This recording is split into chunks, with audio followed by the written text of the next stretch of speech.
بسم اللہ الرحمن الرحیم۔ السلام علیکم ورحمۃ اللہ وبرکاتہ۔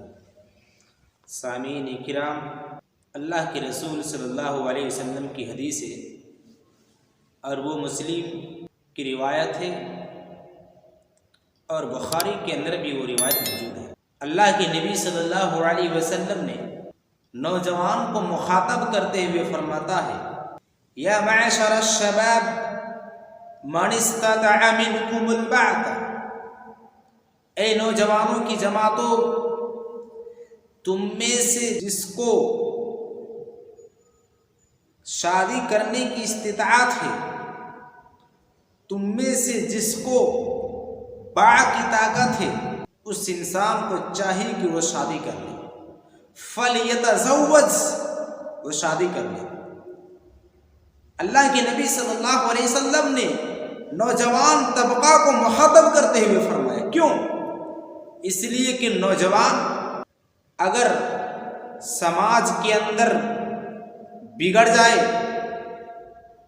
تو پھر سماج کیا ہو سکتا ہے؟ برباد ہو سکتا ہے۔ اسی لیے اللہ کے نبی صلی اللہ علیہ وسلم نے فرمایا کہ اے نوجوانوں کی جماعتوں، جب تم عمر کے دہلیز پر آ جاؤ تو تم شادی کر لیا کرو۔ اگر تم شادی کرو گے تو تمہارا فائدہ کیا ہوگا؟ فَإِنَّهُ أَغَضُّ لِلْبَصَرِ، تمہاری نگاہیں، تمہاری آنکھیں جھک جائیں گی۔ جب تمہاری نگاہیں، تمہاری آنکھیں جھک جائے گی تو تم سارے کے سارے زنا کے راستے سے بچ جاؤ گے۔ آج جو پوری دنیا کے اندر جو آج آنکھوں کا زنا جو پوری دنیا کے اندر جو چل رہی ہے، اور یہ آنکھوں کا زنا آج پوری دنیا کے اندر پھیل چکی ہے۔ آج بے پردہ ہو کر کے عورتیں نکلتی ہے، جس سے نوجوان کو آنکھوں سے زنا بھی ہو جاتا ہے۔ اس لیے اللہ کے نبی صلی اللہ علیہ وسلم نے فرمایا کہ اگر کوئی انسان شادی کرتا ہے تو شادی کرنے کی وجہ سے اس کی نظریں جھک جاتی ہیں۔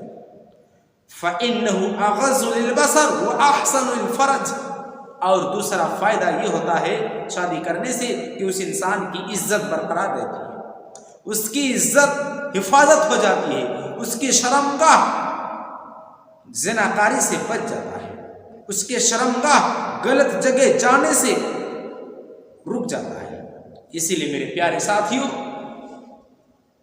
اللہ کے نبی صلی اللہ علیہ وسلم کے اس فرمان کو اپنے سامنے رکھتے ہوئے اپنے آپ کے اوپر یہ ٹٹولیں اور یہ سمجھیں کہ اللہ کے نبی صلی اللہ علیہ وسلم نے ہمیں کیا درس دیا ہے۔ اللہ کے نبی نے ہمیں غور و فکر کرنے کا حکم دیا ہے۔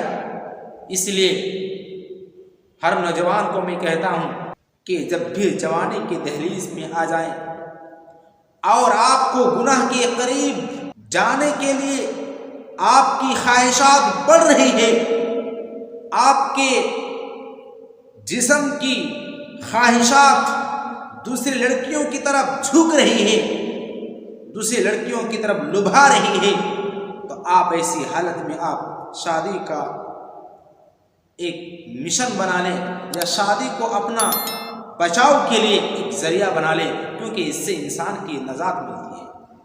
اس لیے اللہ کے نبی نے فرمایا کہ وَأَحْسَنُ لِلْفَرْجِ، اس سے انسان کی شرمگاہ کیا ہو جاتی ہے؟ محفوظ ہو جاتی ہے۔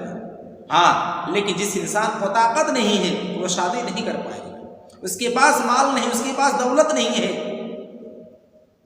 اس کے پاس گھر مکان رہنے کو نہیں ہے، وہ اپنے آپ کی خواہشات کو روکنے کے قابل نہیں ہے، یا وہ روک نہیں پا رہا، اپنے خواہشات کو روک نہیں پا رہا ہے، اپنے نفس کو روک نہیں پا رہا ہے، تو ایسی حالت میں وہ کیا کرے؟ وَمَن لَّمْ يَسْتَطِعْ فَعَلَيْهِ بِالصَّوْمِ، اللہ کے نبی نے فرمایا کہ اس کو چاہیے کہ وہ روزہ رکھے۔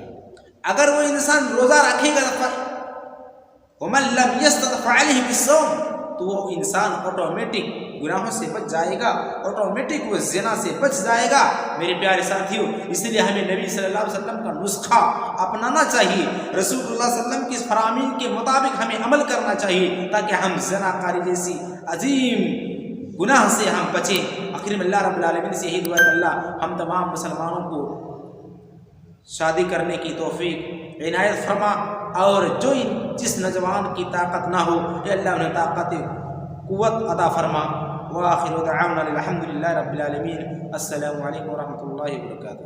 عداوت مجھ سے کیوں اتنی، میں تو قرآن کا داعی ہوں، رسول اللہ کا وارث، صحابہ کا سپاہی ہوں۔